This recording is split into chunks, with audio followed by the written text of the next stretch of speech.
Boa noite a todos aqui do presencial e quem nos está assistindo aí em casa. Hoje a nossa aula vai ser sobre competência. Bom, hoje eu mudei um pouco o esquema, vou tentar fazer na lousa ou só conversando mesmo, para eu mudar um pouco a dinâmica, ver se é uma coisa boa ou não, vamos testar.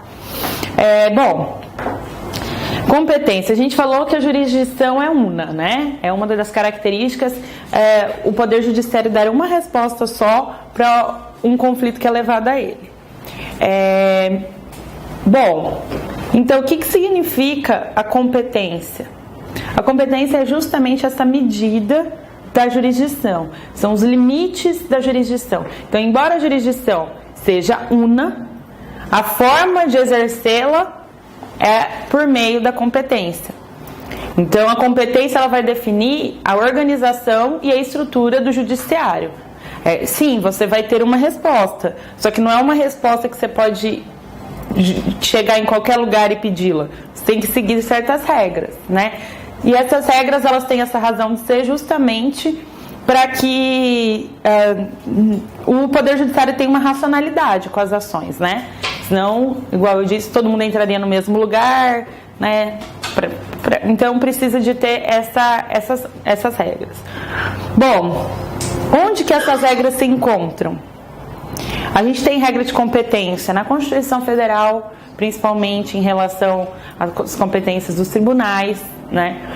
A gente tem competência no CPC, a gente tem competência em leis especiais, então lei da locação, leis especiais. A gente tem competência nos tribunais específicos, então dentro do TJ tem regras de competência, né, do regimento interno de cada TJ. Então, para o concurso, precisa olhar certinho no edital, né, se essas coisas de regimento interno. Provavelmente, se você está prestando concurso estadual, né, vai pedir o regimento interno do tribunal. E aí você tem que olhar lá a competência, as regrinhas específicas para essa competência do tribunal que você está prestando, porque é impossível você saber a competência de todos os tribunais, né? Mas para cada concurso você tem que ficar esperto. O que a gente vai estudar aqui são as regras gerais da Constituição, do CPC, né? E os meios e critérios de aferição, tá? Bom, antes de adentrar aqui nesse quadro, tem um princípio, né, que é o princípio competens, escreve assim.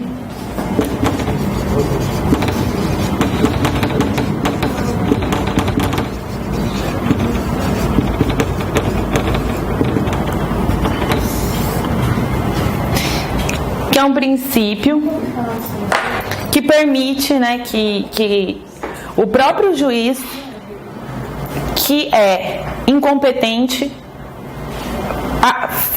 faça, né, a arguição dessa incompetência, tá? Então, esse princípio significa isso, que o juiz incompetente, ele pode arguir sua incompetência. Lembrando, um juiz, ele é incompetente, ele não vai poder, dependendo do tipo da competência, a gente vai ver, tem alguma mudança aí da consequência jurídica, mas mesmo ele sendo incompetente, seja relativo ou absoluto, ele continua tendo investidura, né? Então, por mais que ele não possa exercer e julgar aquele caso, ele continua sendo um juiz com investidura, né? Então, ele só não é o juiz que processa a sua ação, mas ele continua sendo um juiz ok dentro da jurisdição, né? Então, não confundir aí, a competência não tem a ver com a investidura, são coisas diferentes. Ele passou no concurso, ele tem investidura, logo ele é um órgão jurisdicional, mas a competência correta ou não pode fazer então com que se saiba que esse órgão jurisdicional não é o correto, tá? Bom, competência relativa e competência absoluta. O que significa, o que tem a ver essas nomenclaturas? Sempre que possível eu vou remeter ao código, mas eu vou tentar também fazer uma outra dinâmica e tentar falar sem dizer necessariamente onde está tudo, e depois, se sobrar um tempo no final da aula, a gente dá uma lida, tá bom? E os mais importantes que eu achar, eu leio. Então, competência relativa. A competência relativa tem vários critérios. Vocês vão pegar manual e tal. Na verdade, não um monte. Tem o critério que a gente vai falar depois, que são os critérios lá. Material, pessoa, hierárquico, funcional, né, valor da causa, enfim, a gente vai falar disso. Esses podem ser critérios. E esse critério do interesse, o interesse das partes ou o interesse da jurisdição também, tá? Que vai definir se é relativa ou absoluta. Veja, não são classificações necessariamente opostas, essa são um pouco mais ampla. O que significa? Significa que quando tiver em jogo apenas a autonomia, a única pessoa que vai se prejudicar, se não arguir a competência é a parte, nesse caso, a gente tem uma competência relativa. Então, a vantagem ali dela ser arguida é você ter uma melhora processual ali, né? Porque você pode, por exemplo, que a gente vai ver um caso de competência relativa territorial, você pode, em alguns casos, ser o réu, e a regra ser o domicílio do réu, e, no caso, o autor entrou em outro domicílio, e você vai ter que se deslocar para responder esse processo, sendo que a regra de competência definiria que era o seu domicílio, ou seja, quem tem interesse de estar continuando com essa ação no domicílio é o réu. E nesse caso, se não for arguido, o prejuízo vai ser do réu, porque essa competência vai se prorrogar, caso ele não faça essa arguição no tempo correto, por exemplo. Agora, isso só é chamado de relativo porque ele não fere o interesse do Estado. Tá? Qual o interesse do Estado? O interesse do Estado em relação a regras mais amplas de competência que ele atribuiu. Então, quando não fere o interesse da jurisdição do órgão juiz, nesse caso, então, a gente está falando de competência relativa. Como assim ferir o interesse do órgão juiz? O judiciário, então, se organizou, colocou lá na Constituição, por exemplo, que há a justiça comum e a justiça estadual, né? Comum e especializada. A comum, estadual e federal, e a especializada, os tribunais, Tribunal Eleitoral, a Justiça Trabalhista e a Militar. Então, essa é a organização ampla do judiciário. E os juizados sem vinculação, né, a algum tribunal específico. O que acontece? Geralmente a competência para esses tribunais é por matéria, né, ou pessoa. No caso, que a gente vai ver também depois com mais detalhes, a União nos casos de atrair a competência federal quando ela é parte. Em todo caso, essa organização ampla faz com que não seja possível, numa causa que está lá no 114 da Justiça do Trabalho, que um juiz federal, cujas matérias de investidura dele, né, e de atuação são outras, decida sobre aquela causa. E se isso acontecer, para o judiciário, não é assim, só vai causar desorganização. Você está indo para um juiz que não foi especializado naquilo, você está indo muito além, né? Não está só em jogo o seu interesse, está em jogo o interesse do Estado de fazer com que cada juiz julgue de acordo com aquilo que a Constituição outorgou lá, né, para cada competência. Então, nesses casos, a jurisdição tem interesse que seja feito certinho.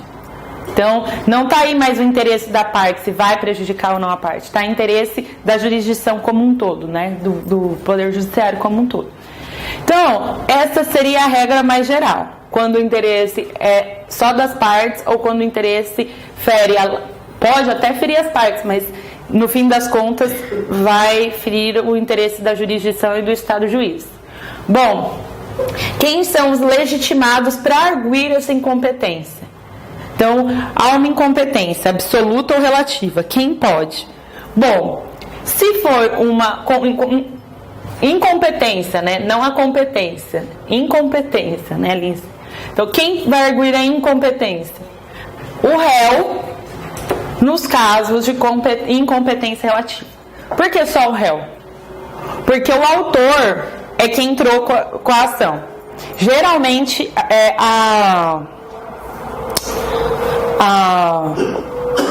o critério territorial, que a gente vai ver depois, geralmente ele é um critério de competência relativa. Então, o que acontece? O autor poderia ter seguido a regra certinho, não seguiu. Depois ele ainda vai dizer que estava errado? Ah, juiz, desculpa, eu errei. Entendeu? Então, aí, se ele entrou errado e isso favoreceu o réu, por exemplo... E o réu não fala nada? E o réu não fala nada, entendeu? O autor, ele não pode se... Já fez a opção dele. O fato dele poder depois mudar a competência significa que ou ele fez uma escolha errada e então o sistema deixaria ele ser safadinho, ou também traria bagunça, porque ele pode, né, fazer a escolha em casos, inclusive, que a jurisdição, a lei deixa em aberto, né? Às vezes tem casos em que há vários foros possíveis. Então, o autor não pode. Só o réu. E o juiz? A gente vai ver aqui que o juiz também não pode, né? Lógico que o juiz é que vai declarar quando ela for arguida. Então, na verdade, o juiz ele vai reconhecer ou não, mas ele não pode se manifestar de ofício a respeito da incompetência relativa. Já na incompetência absoluta, não é só inclusive, não é só uma possibilidade, uma faculdade. É um dever, tá? Então aqui é sim e é um dever. Então ali o juiz não pode? Não. Se não for arguido, aí ele não pode? Não. O réu não falou. E não falou no momento até a contestação, não tem mais o que fazer. Então o que acontece? Aqui, o juiz deve, por quê? Justamente porque ele deve zelar pelo interesse público, né? Então, nesse caso, o juiz, percebendo alguma coisa, ele já deve ir lá de ofício e falar assim: eu não sou o juiz certo para julgar esse caso, né? E o caso da incompetência relativa, veja que o 337, parágrafo 5º, ele fala aqui das preliminares que podem ser arguidas em contestação. Uma delas é a incompetência relativa, né? Inclusive aqui tá ali. E o parágrafo 5º diz, eu já até citei ele aqui em alguma outra aula, que tanto a convenção de arbitragem quanto a incompetência relativa não podem ser arguidas de ofício pelo juiz, tá? Tá escrito lá no 335, parágrafo 5º. Todas as outras preliminares possíveis, que são lá as 13 preliminares do 337, o juiz pode de ofício. Essas duas, esses não. E por que eu sempre falo? Isso aqui cai bastante até as exceções do que o juiz pode de ofício, não pode de ofício. Súmula 333 do STJ. Também é até antiga, mais antiga que o código, se eu não me engano. Ela também diz exatamente isso, que o juiz não pode arguir de ofício incompetência relativa. E o 63, parágrafo 3º, só tem uma exceçãozinha a uma incompetência relativa que o juiz pode de ofício, que é o caso da relação de consumo com cláusula abusiva do foro de eleição, né?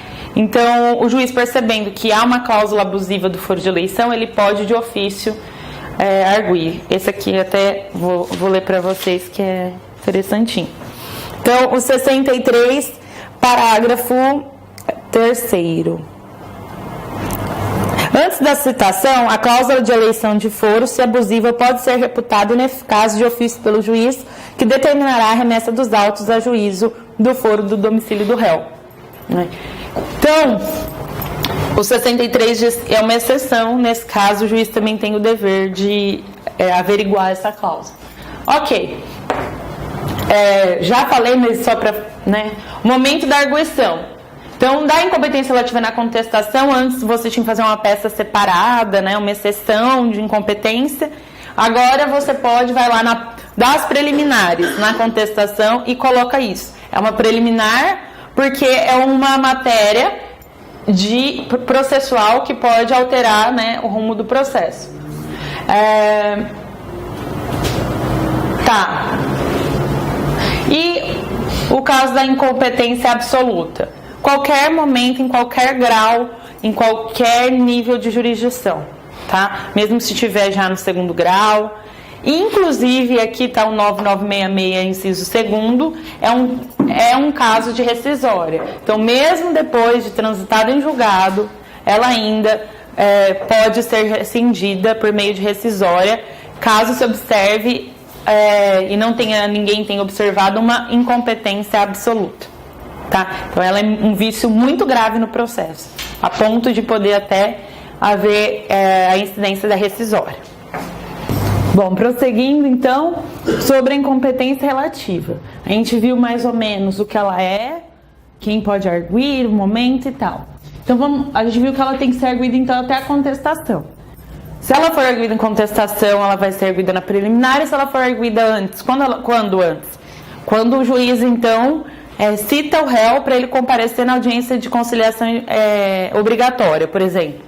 Aí o réu já percebeu que não é competente, ele não precisa esperar a contestação, ir lá na audiência no lugar que já não é o correto, né? E esperar a contestação para falar que estava errado. Ele já pode arguir de pronto.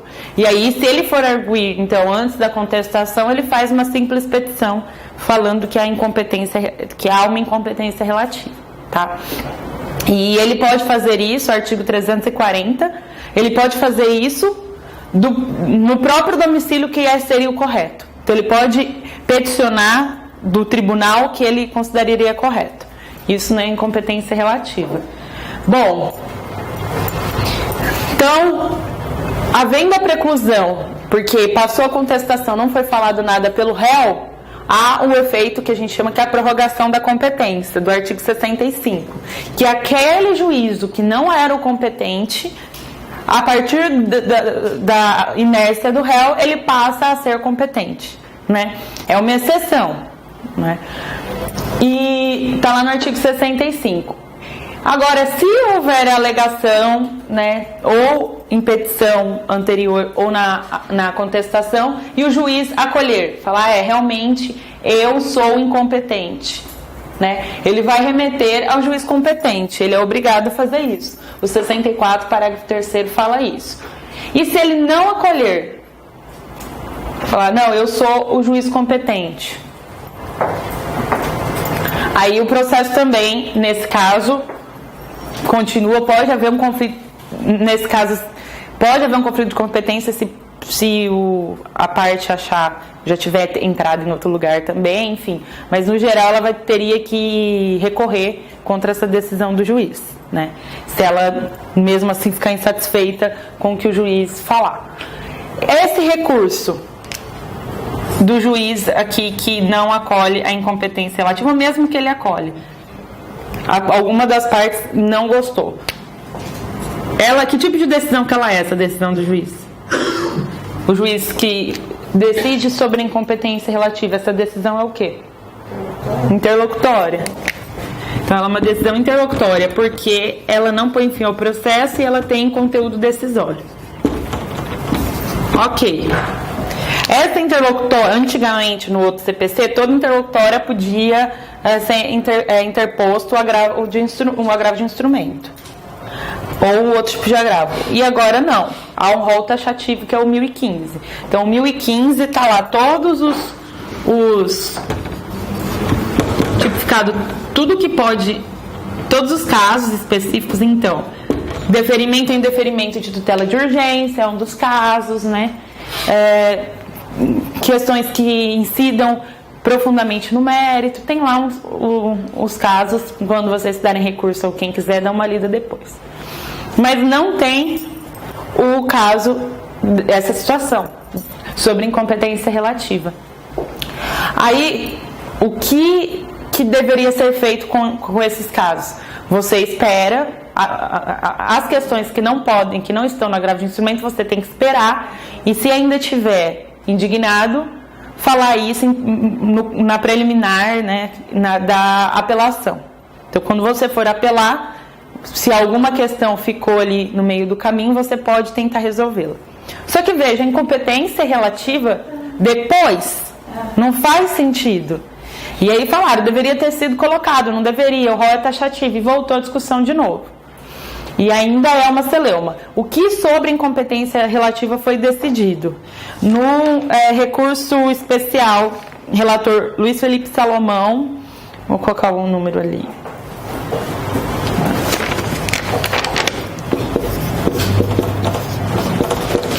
É...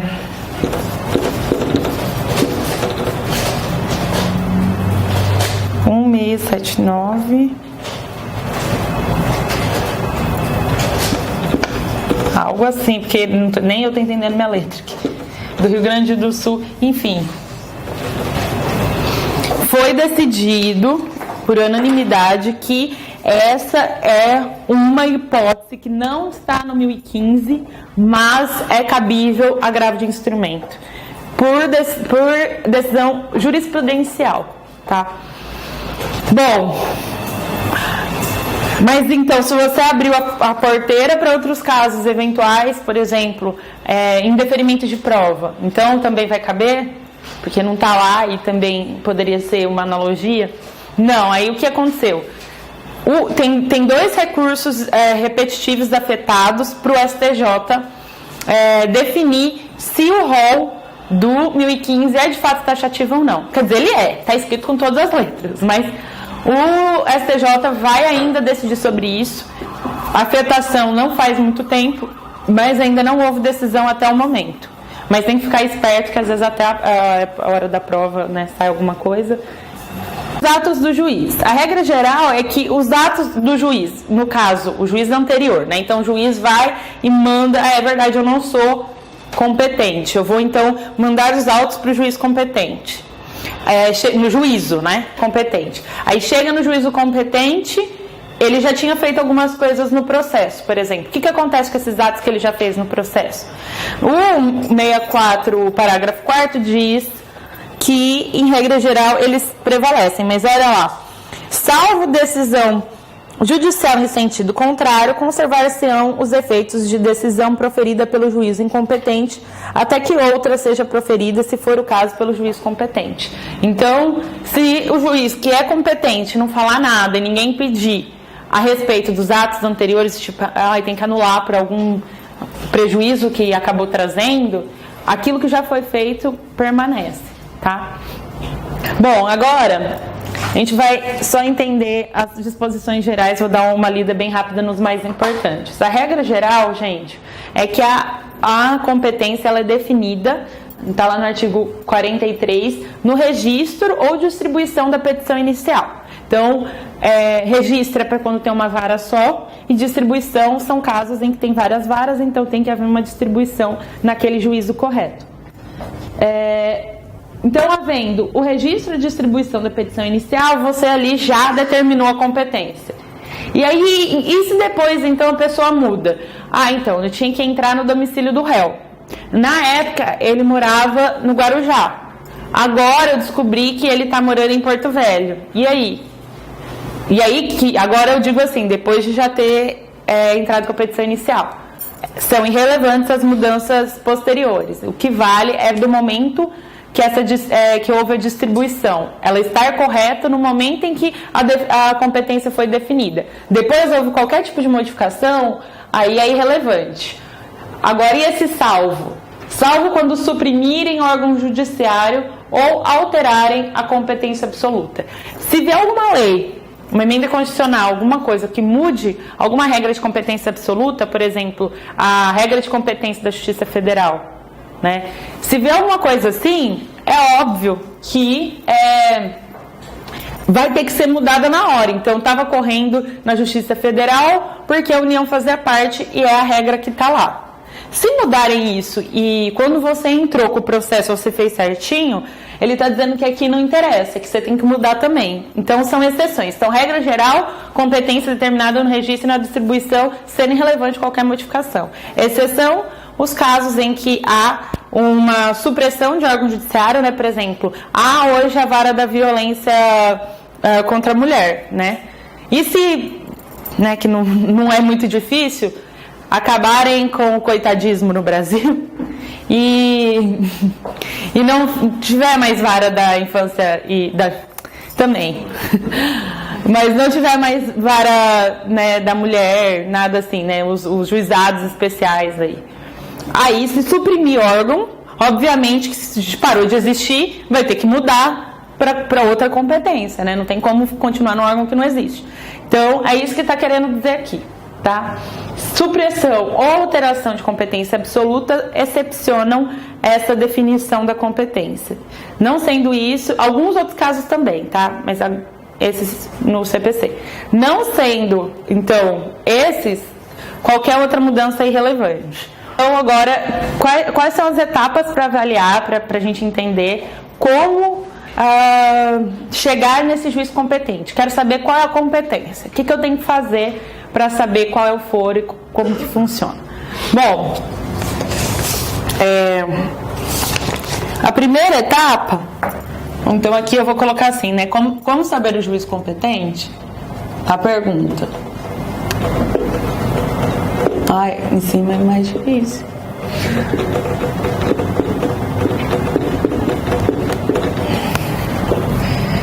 Então tá aqui, a primeira etapa.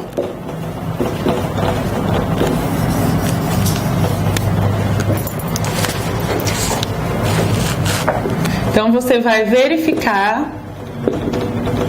Bom, então para averiguar como a gente vai descobrir esse juiz competente, lógico que isso aqui você não precisa fazer necessariamente isso, só para facilitar, né? Então a primeira etapa você verifica primeiro se a gente está falando do Brasil, né? Quais são os casos que a justiça brasileira é competente? Porque tem casos em que há uma competência aí da justiça do exterior. Aqui os artigos que falam sobre essa competência começam no artigo 21, né, que fala dos limites da jurisdição nacional. E aí o 21 e 22 são artigos que falam de competência concorrente.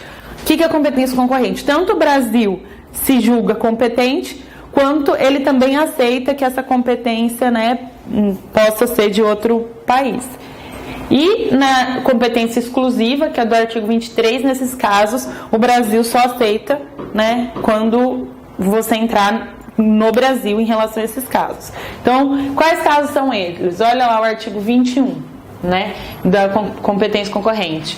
Quando o réu ou a obrigação ou o ato ou fato que gerou aquele direito ocorreu, esse ato e fato ocorreu no Brasil, ou esse réu está domiciliado no Brasil e essa obrigação também tiver que ser cumprida no Brasil, então é a competência da justiça brasileira. Então, réu, obrigação, ato ou fato no Brasil. Sobre alimentos, né? Ali ele fala no artigo 22 ali. Compete ainda à autoridade judiciária brasileira processar e julgar as ações de alimentos quando o credor tiver domicílio ou residência no Brasil. Veja que ele falou domicílio ou residência, né? Nesse caso aqui é só o domicílio.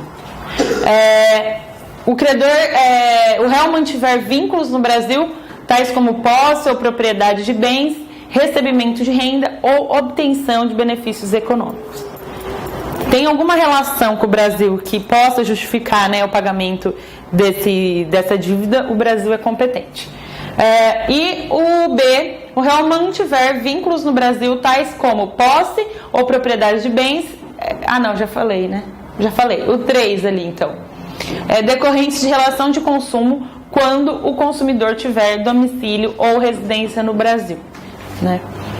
E que as partes expressa ou tacitamente se submeterem à jurisdição nacional. O que é se submeter à jurisdição nacional? Explicitamente pode ser que, por exemplo, as empresas façam já um foro de eleição num contrato. Pode ser, inclusive, que mesmo não sendo o foro correto, as empresas, elas, um entrou contra o outro, disse que era no Brasil, a outra não falou nada, então tacitamente ela também não arguiu em nenhum tipo de incompetência da justiça brasileira. Então, nesse caso, também a uma... Se for contrato de adesão que tem a cláusula do foro, só que tipo, contrato de adesão você não discute, né? Você só assina porque Não, mas você diz assim, a empresa fala que você vai decidir isso nos Estados Unidos. Não, aqui no Brasil mesmo, mas em outro lugar, por exemplo...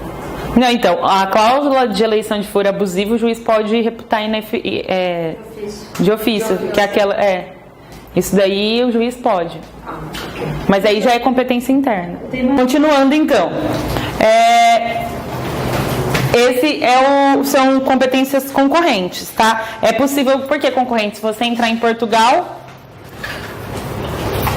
no seu exemplo, provavelmente então vai poder. Eu não sei, tem que ler aí como que Portugal entende e se coloca, porque quando é direito internacional privado, essas regras, você também precisa ver a regra do país que você está discutindo a questão, né?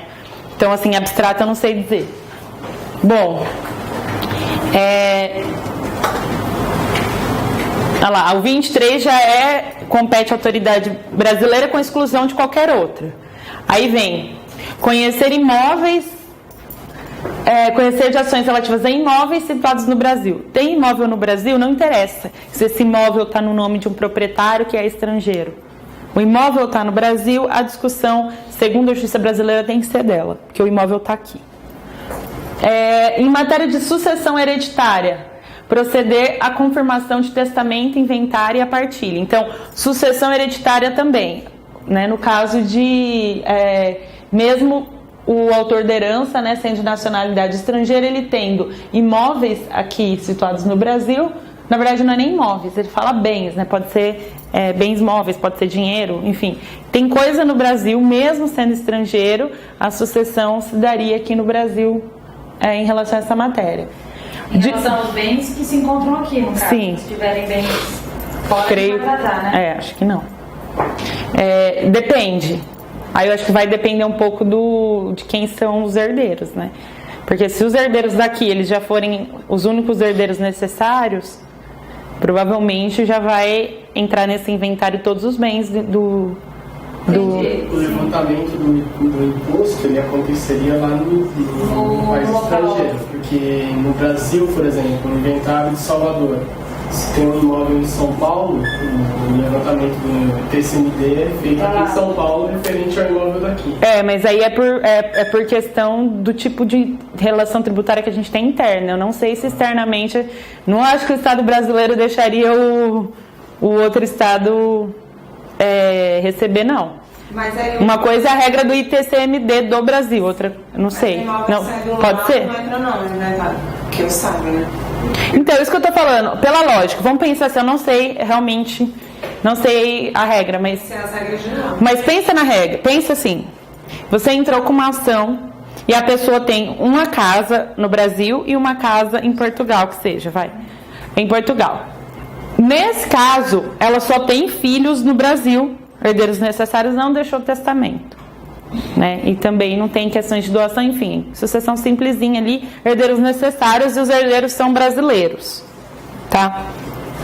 Aí os herdeiros brasileiros entram, por exemplo, se for a regra, só em relação a esse imóvel, não sei, né? Mas ele entra então em relação a esse imóvel. Porque a regra do inventário é que você já tem que fazer, você vai fazer a partilha depois. O inventário é justamente levantar todos os bens. A lei brasileira fala, o inventário você vai levantar todos os bens que a pessoa tem. Aí vai ter que ter uma casa. Por que já não... Entendeu? Aí eu não sei se é questão de imposto. Acho que a única coisa que pode não deixar que esse outro imóvel seja discutido aqui no Brasil é a questão de imposto em relação a Portugal. Entendeu? E por isso que eu acho que esse imposto daqui é pago aqui. Um imposto sobre qualquer coisa que ele tem em relação a esse imóvel, inclusive de sucessão, se for o caso, eu acho que não tem como porque o outro país pagar.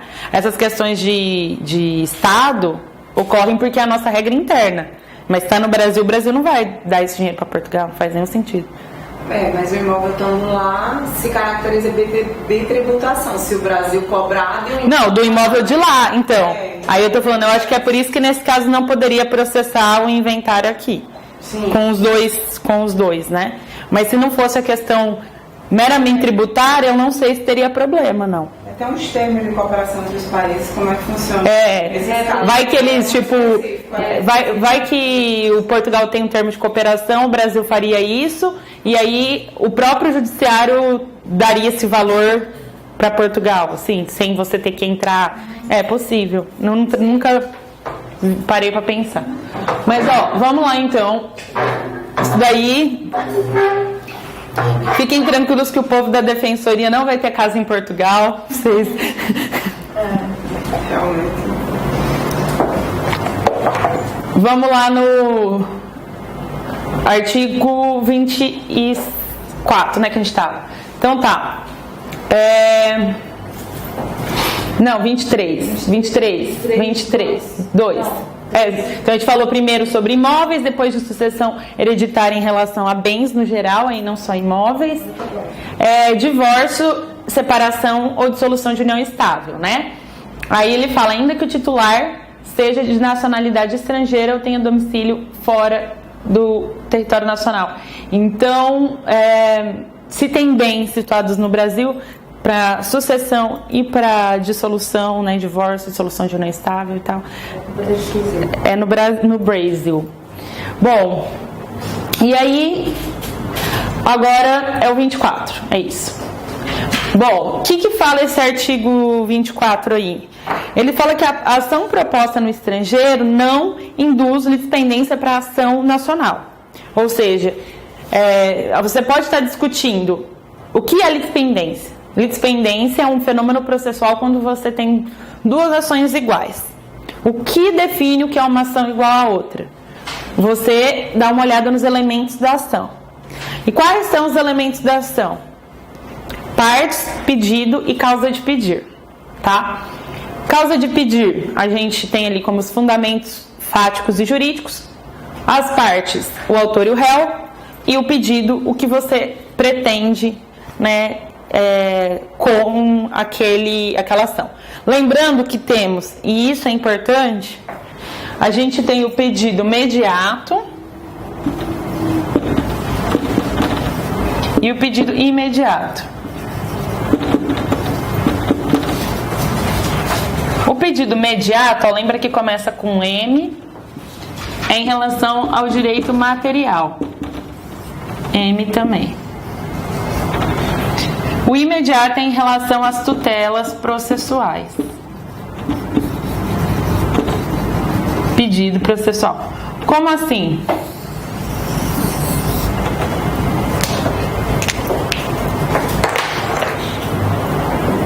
Bom, você pode estar incomodado que uma indústria do lado da sua casa está fazendo muito barulho. Aí você entra com uma ação pedindo para que ela... Qual é o seu bem material, o bem da vida que eles falam? O que você quer com essa ação em termos materiais, assim? Você quer que cesse o barulho, tá? Agora, como esse barulho pode ser cessado, o que você vai pedir para que o juiz ordene que a parte faça, seria o pedido processual. Então, você pode resolver esse barulho pedindo o fechamento da fábrica, por exemplo, ou que ela utilize de isolamento acústico. Sei lá. Então você vai dizer o que você quer e vai falar a medida. Hoje a gente sabe que o juiz tem bastante poder em relação a essas medidas do pedido imediato, né? Aquele 139 lá, inciso 6º, que é aquele que tem sido aplicado justamente por isso, porque o juiz ele pode utilizar qualquer tipo de medida para efetivar o direito pedido. Mas qual o direito pedido? O juiz não pode inventar o que você quer, mas talvez ele possa, às vezes até de ofício, criar ali nova... lógico, é até um pouco polêmico na doutrina, assim, o quanto que esse juiz tem direito, pode mexer nesse pedido, mas, em todo caso, são coisas diferentes. E quando, então, a ação vai ser igual? Se a gente olha mais esse pedido material, tá? A gente não olha necessariamente o que a parte pediu para chegar até lá, para fazer acontecer. A gente vê o que ela pediu mesmo. Então, pedido imediato. Aí, havendo então causas iguais, teria que ter litispendência. Então, vai que a parte entrou tanto no Brasil quanto no exterior, com a mesma questão, né, com o mesmo pedido. Está falando aqui que não induz litispendência, tá? O Brasil pode continuar conhecendo ali das causas, né? E principalmente se for só conexão. Então, assim, tiver apenas a causa de pedir igual, mas o pedido for outro, aí então o juiz está falando que pode existir. Ressalvadas disposições em contrários de tratados internacionais e acordos bilaterais. Aí também, então, tem que olhar. A regra geral é que não causa litispendência, mas se algum tratado disser que o Brasil, e naquele caso, não pode julgar em detrimento a outro país, aí, no caso, o Brasil induziria litispendência. Mas na prática, aí, como é que faz? Julga lá, julga aqui? E o que vai? Ué, aí eu acho que depende do... Por exemplo... mas a sentença de lá ela só pode ser executada aqui e passar por aquele procedimento. De homologação. Não vale de nada até passar por aquele procedimento. E se ela passar, aí se as sentenças forem... porque, inclusive... Aí no caso seria... Porque já teve coisa de... Exatamente. Não iria passar se tiver coisa de onde julgou primeiro. Porque mesmo por exemplo, nesses casos concorrentes, né? De competência concorrente.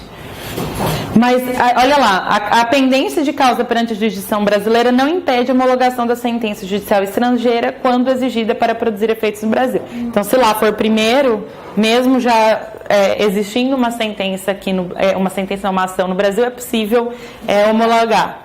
Eu acho que talvez o que não vai ocorrer é o contrário, né? O Brasil já decidir e depois... Sim. Bom, não compete à autoridade judiciária brasileira o processamento e julgamento da ação quando houver cláusula de eleição de foro exclusivo estrangeira em contrato internacional, arguida pelo réu. Então, não se aplica, né, isso aqui para o artigo 23, que são aqueles casos lá da sucessão, separação e bens situados no Brasil, mesmo se houver então cláusula relativa à autoridade estrangeira, cláusula relativa a contrato estrangeiro, vale a competência do Brasil e aplica-se a hipótese ao artigo 63, parágrafo 1º a 4, né, que o juiz também não pode, sobre possibilidade do juiz de ofício ou não. O imóvel era do Brasil, por exemplo, era um imóvel situado no Brasil, então a gente, nesse caso, ainda seria concorrente pegar uma. Bom, vimos que não vai nem ter gringo na minha história. Minha história nem vai ter gringo. Não tem ninguém estrangeiro, imóvel no estrangeiro, não tem nada. Aí então você não precisa ficar. Essa etapa vai ser fácil, né? Se não tem nenhuma coisa estrangeira, você já passa, né?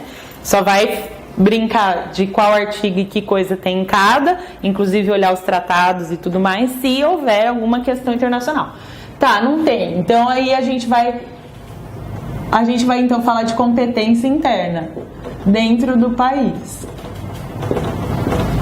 Aí qual é a segunda pergunta então?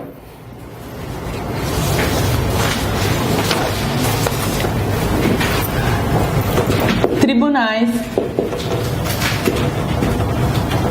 de superposição.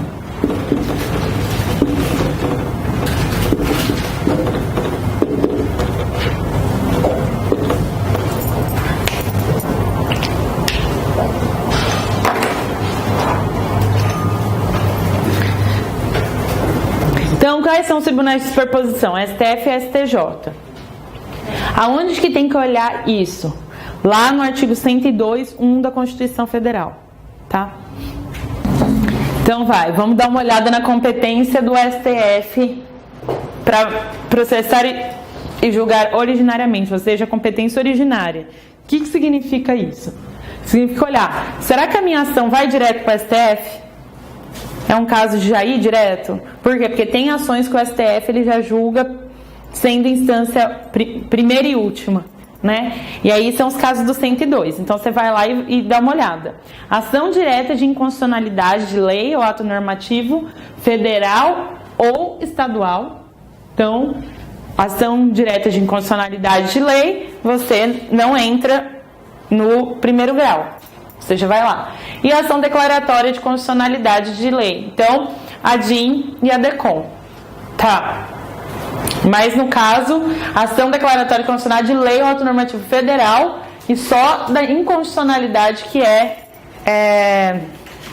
o STF. Então, inconstitucionalidade pode ser tanto estadual ali, ó, quanto federal. Agora, declaratório de constitucionalidade é só de ato normativo federal. Aí já começa as complicações das decorebas. Aí começa a vida de concurseiro difícil, cheia de post-it no quarto. Bom, e cai isso aqui, hein? Vocês vão lembrar de mim. Cai. Tem que saber.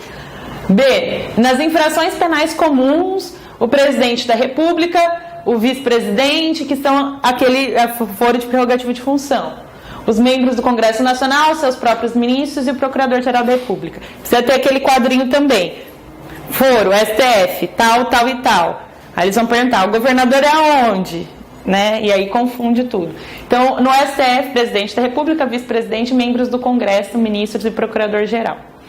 E nas infrações penais comuns e nos crimes de responsabilidade. Ministro de Estado, comandante da Marinha, do Exército, Tribunal Superior, os grandão com os grandão. Pensa assim, tá? Grandão com grandão. Presidente, né? No STF. Não. Aí o habeas corpus, sendo paciente qualquer das pessoas referidas nas alíneas anteriores. O mandado de segurança e o habeas data contra o presidente da República. Enfim, eu vou passar um pouco porque não é tanta nossa, só para... Então, litígio entre Estado e estrangeiro, organismo internacional, União, Estado, Distrito Federal e território. Causas e conflitos entre União e Estado, União e Distrito Federal, uns entre os outros, inclusive as respectivas entidades da administração indireta. Extradição solicitada, né, por Estado estrangeiro, habeas corpus, revisão criminal, reclamação, veja que é bastante penal, né? Depois vocês dão uma olhada lá. Conflitos, isso aqui. Conflito de competência entre o STJ e qualquer outro tribunal, entre tribunais superiores ou entre estes e qualquer outro tribunal. Ou seja, conflito de competência, depois a gente vai ver até modificação e conflito, mas há conflito entre tribunais, quem decide é o STF.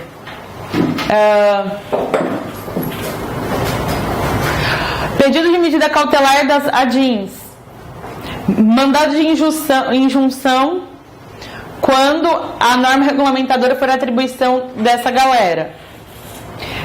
Ações contra o Conselho Nacional de Justiça, o CNJ, e o Conselho Nacional do Ministério Público. Tá. Aí também, olha, né, recurso ordinário aí é mais também penal. Mas aí tem também os casos, depois... Os outros vão ser casos de recurso, são competência relativa ao recurso extraordinário, mas aí isso não é agora. Isso é possível depois que chegue até lá, mas não seria competência originária, tá? Então, beleza. Isso, olhou, não é nada disso que eu estou entrando. Então não é STF. Tá. E aí, e o STJ? Onde que tá? No 105, inciso 1. Primeiro, sei lá, como fala, inciso 1. Vamos estudar. Post-it. Compete ao Superior Tribunal de Justiça processar e julgar originariamente. Crime comum. Aí já é os mais baixinhos. Governador dos estados, Distrito Federal, nos de responsabilidade, desembargador dos TJs, né? Membros do Tribunal de Contas, já é os marralé, né?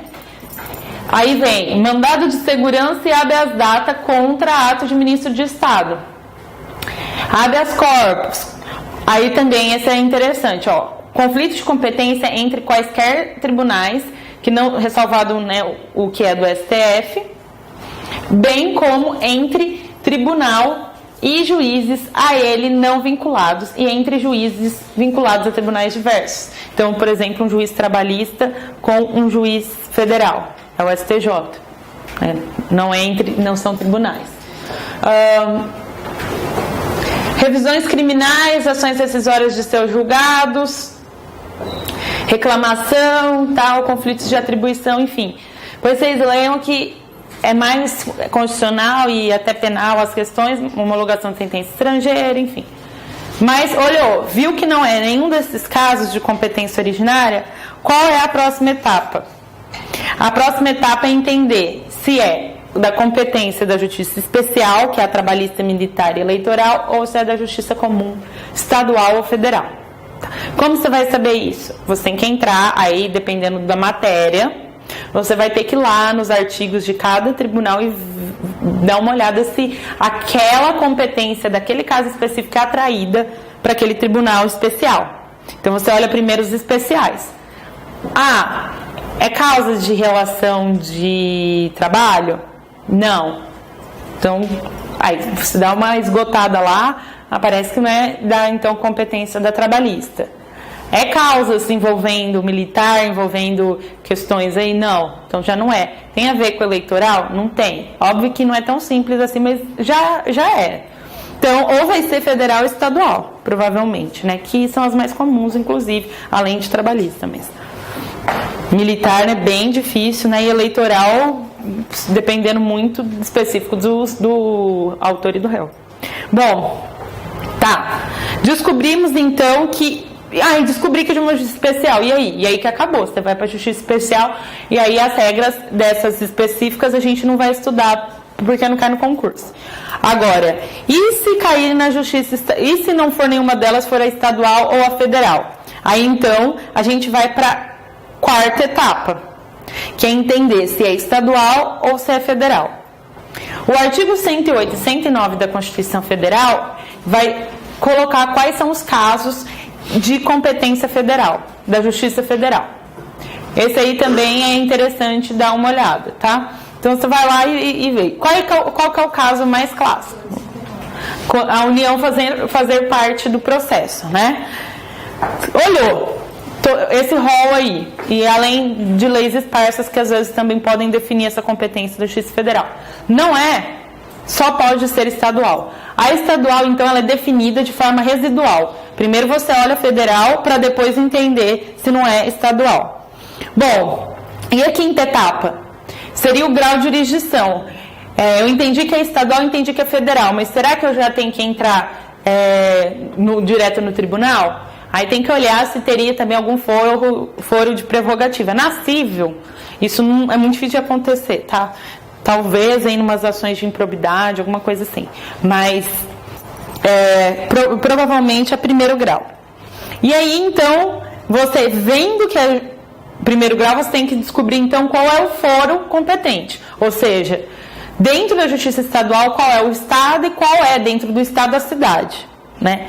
Então, aí é a etapa de definição do foro. Como a gente vai definir essa comarca, né, em relação ao estado, ou essa seção ou subseção em relação à vara federal? Seção é na capital, subseção no interior, quando tem Justiça Federal. É o nome dado, é o sinônimo de comarca nos estados. Bom, como que você vai definir se for competente? Através das regras aí que a gente vai ver que estão disponíveis no CPC principalmente e tal. E a sétima etapa, que não é necessariamente posterior, né? Tá ali mais ou menos junto com a sexta, você também entender se tem alguma vara especializada, né?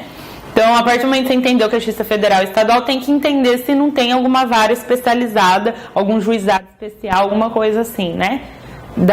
Daquele tipo de justiça. Então, é isso.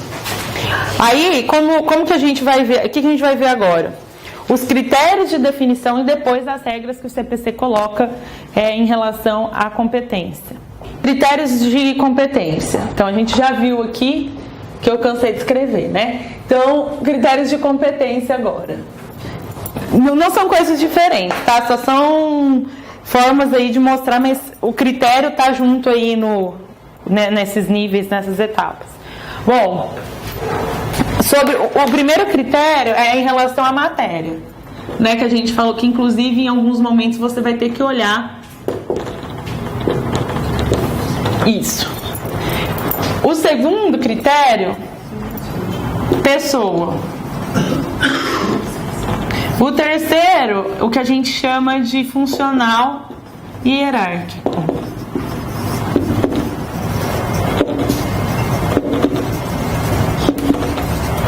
O quarto, territorial. E o quinto, valor da causa.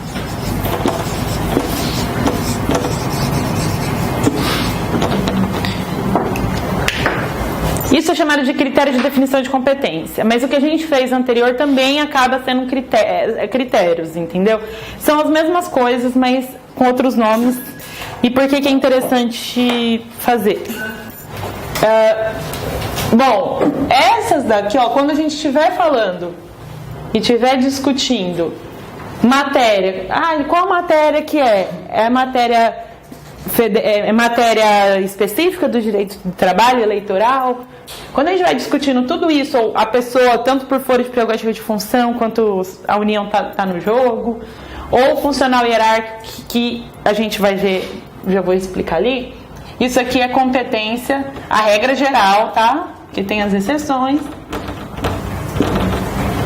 Competência absoluta.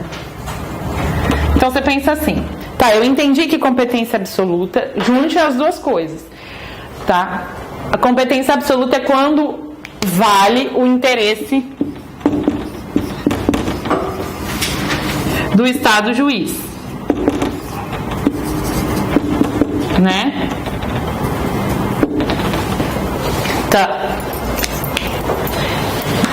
Em regra geral, o interesse do Estado juiz vai estar quando a gente estiver discutindo essas coisas, mas podem ter exceções, tá? Não é uma regra assim que dê para confiar também cegamente. E isso daqui a gente fala que quando a gente está discutindo isso, geralmente a gente vai estar discutindo a competência relativa. Tá. Então, como assim? Em relação à matéria, eu já falei, né? Em relação à pessoa, a gente vai ver alguns casos aí que a União puxa. Mas o que significa hierárquico e funcional? Tem a ver com a função que o órgão, ou seja, o juiz, ele vai exercer ali no processo. Aí tem o funcional, que tem a ver com o objeto do juízo.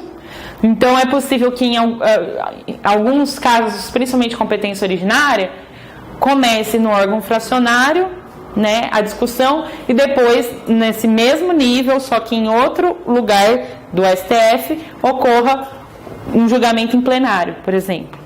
Então, você não chega assim a deslocar a competência em relação ao órgão, mas você muda a competência em relação às câmaras, à organização daquele tribunal. Isso a gente até chama de competência horizontal, né? De competência funcional horizontal. E a vertical? É a hierárquica relacionada à questão recursal mesmo, né?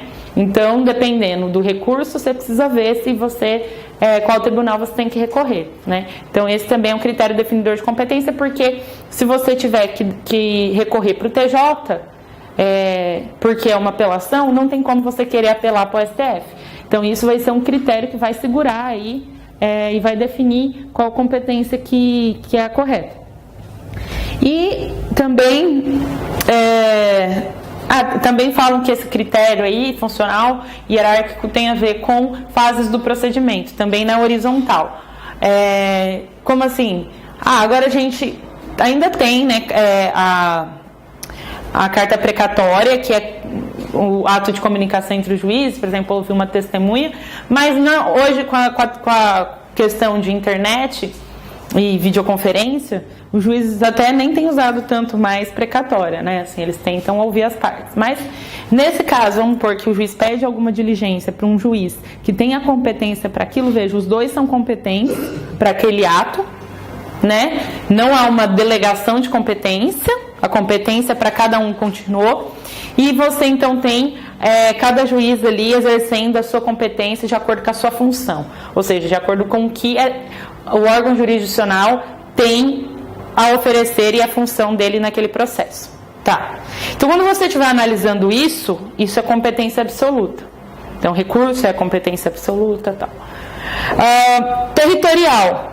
Territorial são as regrinhas que a gente também vai passar ali, olhando, são as do foro específico, qual é a comarca, qual é a cidade e tudo mais. Isso daí, geralmente, quem tem interesse são as partes, porque já está definido ali que é a Justiça Estadual ou Federal, que seria de competência absoluta, então as partes já seria mais interesse delas do que do Estado, né?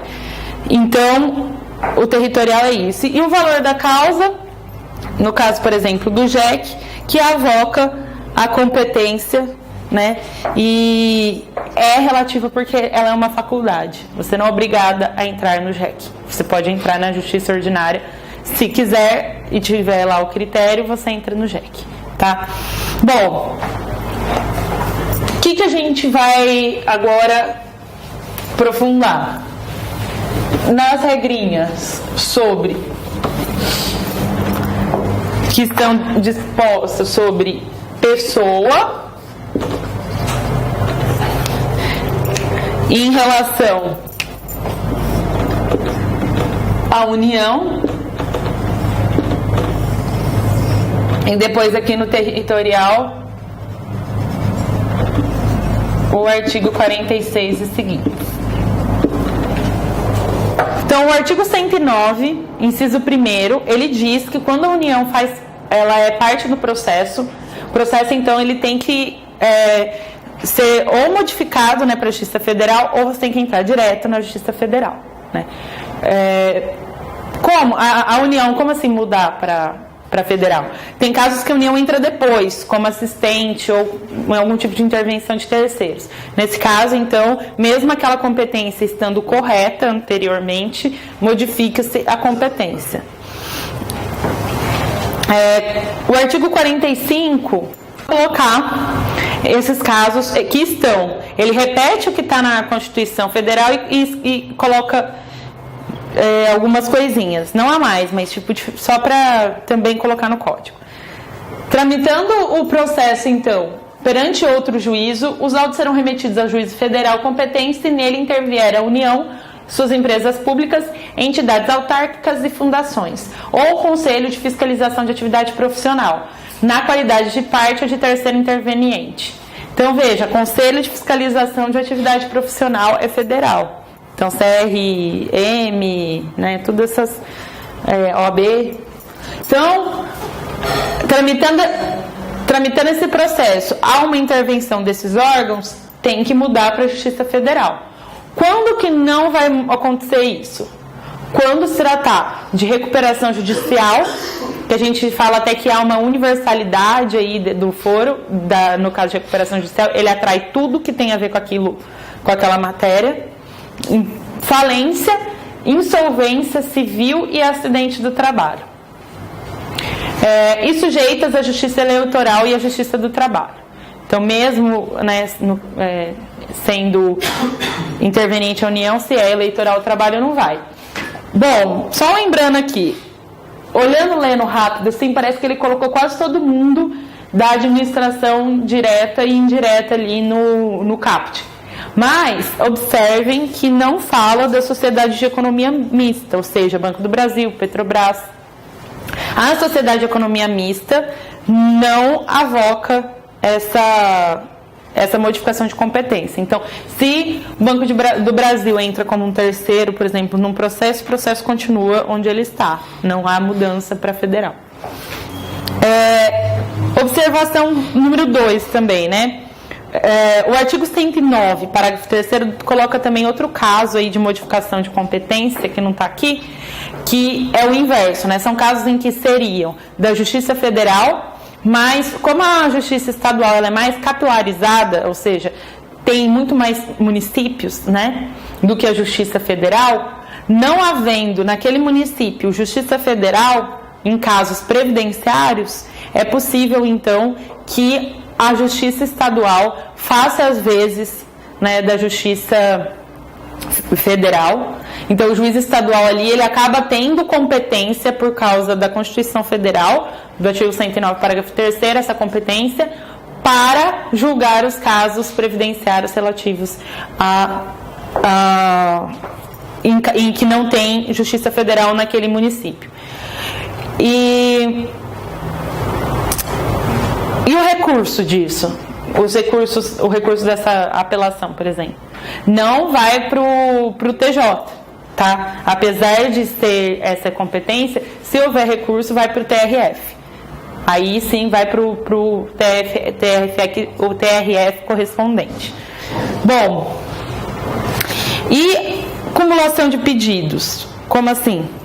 Bom, eu estou entrando contra a telefonia, qualquer uma, né? Porque, pelo amor de Deus, tem algo que tira a paciência de qualquer brasileiro, é esses negócios de telefonia. Puta que pariu. Eu sempre ponho os piores exemplos em aula para telefonia. A minha revanche. Bom, mas aí telefonia. Você entra lá pedindo 1000 coisas, porque aí estragou a sua vida. E aí você também quer colocar a ANEEL no meio. Você faz algum pedido para a ANEEL. ANEEL não, desculpa, Anatel. Aí, o que acontece? O pedido que você fez para aquela se é legítimo, não é? Ah, mas nem poderia estar lá, não tem nada a ver você pedir para a Anatel. Vamos supor, esse pedido, isso daí é questão de ou de condição da ação que a gente vai ver, ou, né, de legitimidade da parte, o juiz pode depois averiguar isso, ou, se for o caso, até a gente vai ver que nesse negócio de competência já é possível até excluir esse cara ilegítimo. Mas foi proposta, então, contra a Anatel e a operadora. 2 pedidos diferentes, um para cada uma.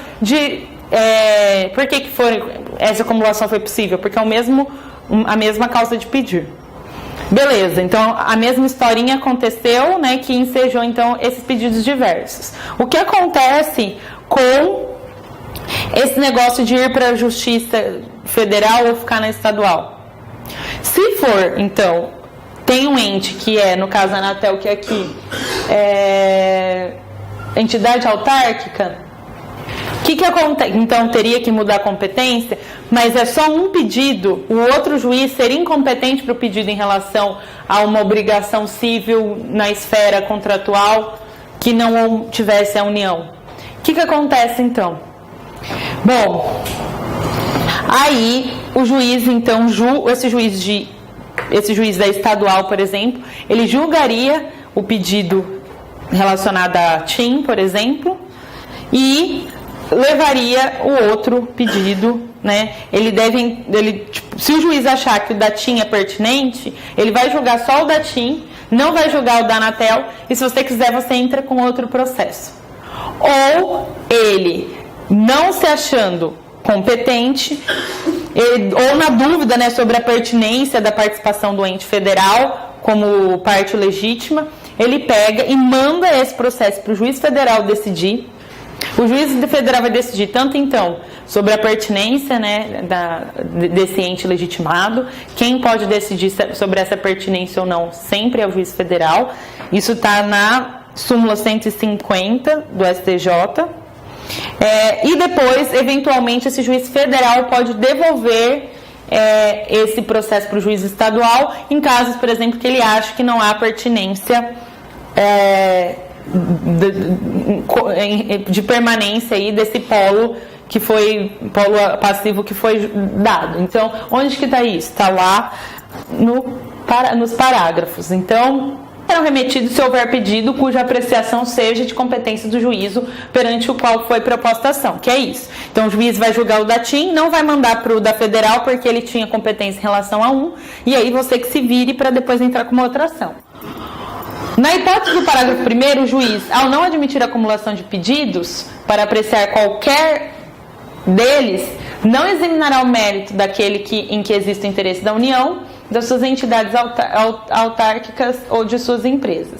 Então, nesse caso, o juiz, não entendendo que é pertinente ou sabendo que ele não é o competente, ele vai, sem dizer, tipo, eu não sou o competente, ou seja, sem citar conflito de competência, suscitar, ele vai, então, restituir os autos...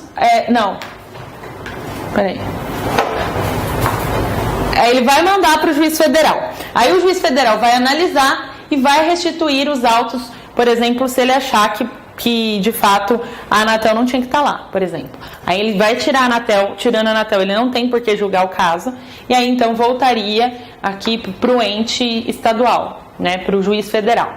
Aí é isso que quer dizer esse rolo todo aí, tá?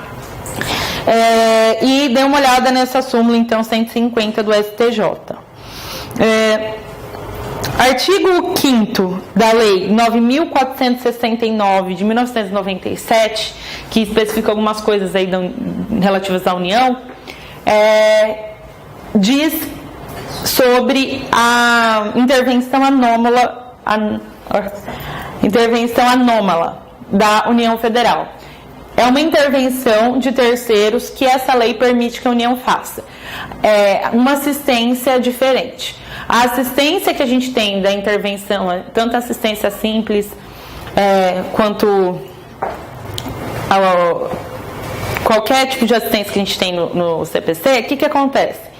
Tem que haver um interesse jurídico desse terceiro. Então, não é só um interesse, é um interesse qualificado de forma jurídica. Essa lei propõe essa intervenção anômala, intervenção anômala, e aí essa intervenção pode ser feita por interesse econômico, não necessariamente jurídico. E aí, o que significa isso?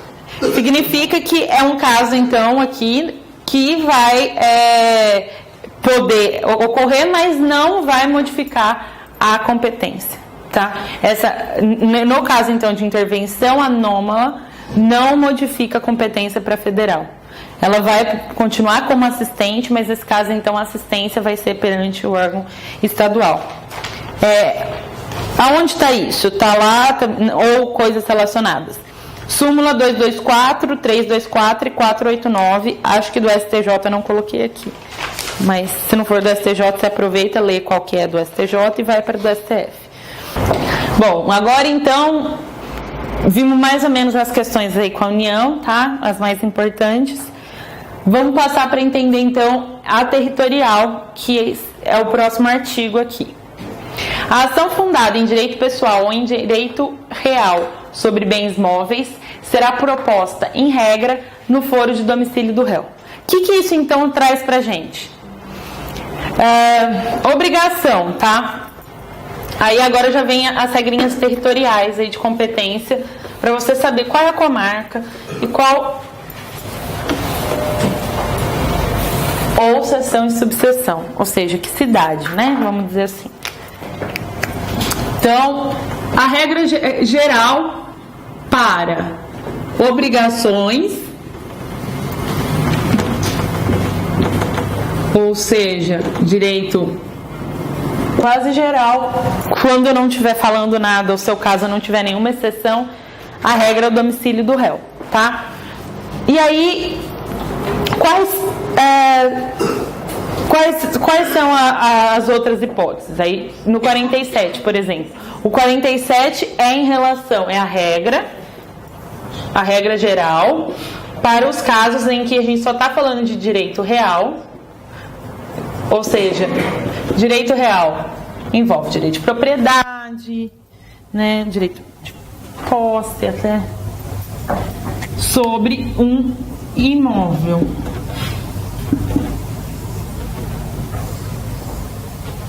Aí a regra geral vai ser o foro da situação da coisa.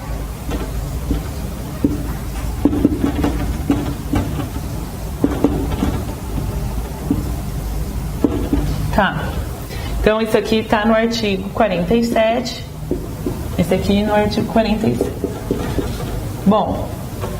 E então essas vão ser a regra. Falou de bem móvel, você já pensa. Um bem móvel, a regra geral, sendo tanto obrigações incidindo sobre eles, ou questões de direito real, regra do domicílio do réu.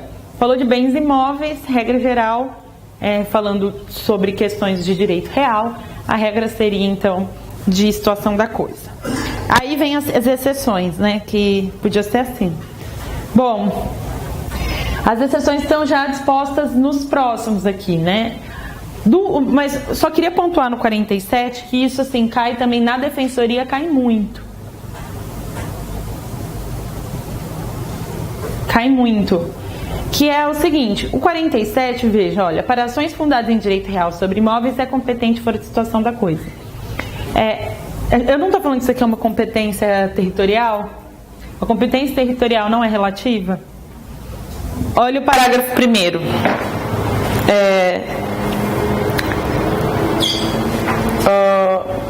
Peraí. Segundo, a ação possessória imobiliária será proposta no foro de situação da coisa cujo juízo tem competência absoluta. Ou seja, nesse caso não é uma opção do autor. Nesse caso o erro pode incidir, né, numa ação até de rescisória. Então muda a ideia, mas seria competência relativa, ou seja, uma exceção da ideia de que competência territorial é sempre relativa.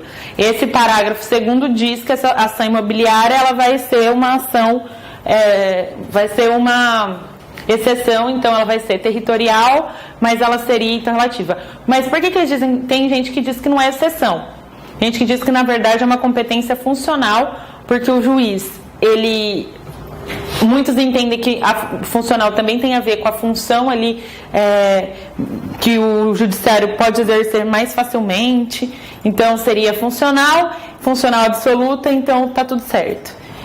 Eu entendo que seria territorial. Se ninguém costuma entrar muito nessas discussões assim profundas sobre isso, mas você precisa saber que ela é absoluta. E dizem também que o caput também seria absoluto, tá? O artigo 47, que só a relativa seria o parágrafo 1º, que porque o autor pode optar. Mas é complexo. Como cai isso, geralmente? Cai isso sem muita complexidade, só geralmente o parágrafo 2º escritinho, assim, escritinho não escrito, mas ele coloca, por exemplo, competência relativa, por exemplo, ele troca. Bom, e o 48 aqui, ó, agora. Domicílio de autor de herança, né? Então, 48. O foro domicílio do autor de herança no Brasil é competente para o inventário, a partilha, a arrecadação, o cumprimento de disposições de última vontade, a impugnação, a anulação de partilha extrajudicial e para todas as ações que o espólio for réu, ainda que o óbito tenha ocorrido no estrangeiro. Então, esse autor de herança é quem? É o de cujus, né? Então, onde a pessoa morreu é que vai ser feito o inventário, o último domicílio dele, é a regra geral.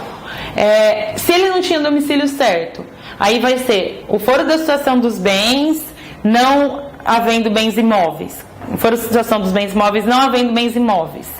Ou havendo, na verdade, mais de um deles, qualquer lugar, e não havendo o foro do local de qualquer dos bens. Algum bem ele vai ter. Se não tiver, a gente tem falado do inventário negativo, né? Vocês já ouviram falar? Que é o inventário, a gente faz inventário justamente para, não só para chegar à partilha, mas também para justamente homologar, né, todos os bens de uma pessoa. Como a pessoa não tem bens, morreu sem deixar nem dívida, nem bem nenhum, normalmente entende-se que não é necessário fazer, né? Porque os herdeiros nem vão existir, né, de fato.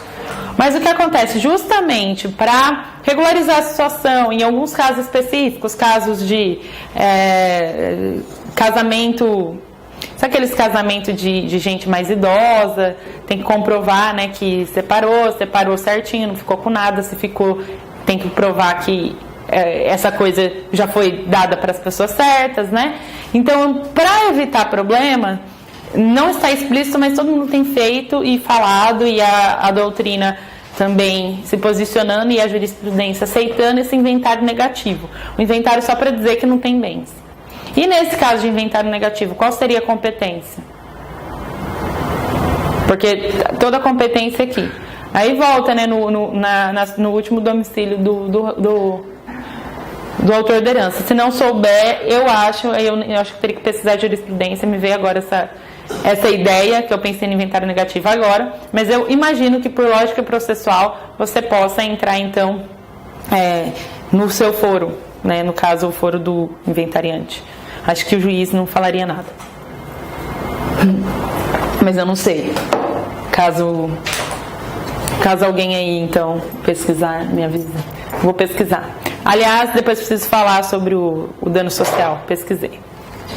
Mas eu falo no intervalinho. E o artigo...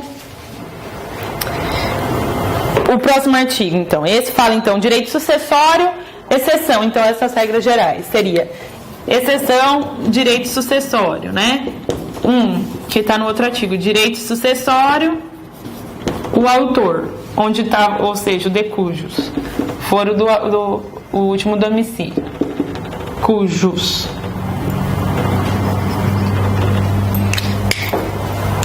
Tá. Qual que é a outra exceção? Que é o outro artigo. Ausente.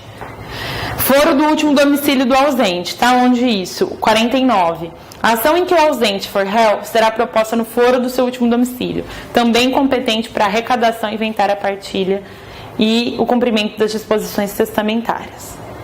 E o 50, que é o próximo. Então, outra exceção a essas regras gerais. Tem umas que não são nem exceção. Se for ver, até faz sentido. Se não existisse, acabaria sendo o mesmo raciocínio. Mas como eles colocaram separadinho, é bom saber. O incapaz. O incapaz, então, no 50, terá, né, se ele for réu, será proposta no domicílio do seu representante. Então, no domicílio do réu, né? Mas aí, quem é o réu? No caso, ele é parte, mas como ele é assistido ou representado, você tem que entrar, então, no domicílio do representante. Também está lá no 66 do Código Civil, né? Falando que o domicílio do representante do assistente é o mesmo do incapaz. É competente o foro de domicílio do réu para as causas em que seja autora a união. O que então tem de dizer desse próximo? União autora, foro do réu. Qual que é a diferença aqui? A diferença aqui é que usa-se a regra geral, mas não está avocando, não está chamando a competência para a União Federal. Então, se ela for autora, ela tem que respeitar o domicílio do réu. Então, nesse caso, teria que ir até o réu. Mas, gente, como é uma competência absoluta, ela sempre vai ser julgada pela federal. Então, nesse caso, ele está falando de competência territorial mesmo. Dentro das possibilidades, ela tem que ir atrás dele, ou seja, na cidade dele. Mas vai ser federal, tá? E é parecida também, a mesma coisa, só que fala do Distrito Federal.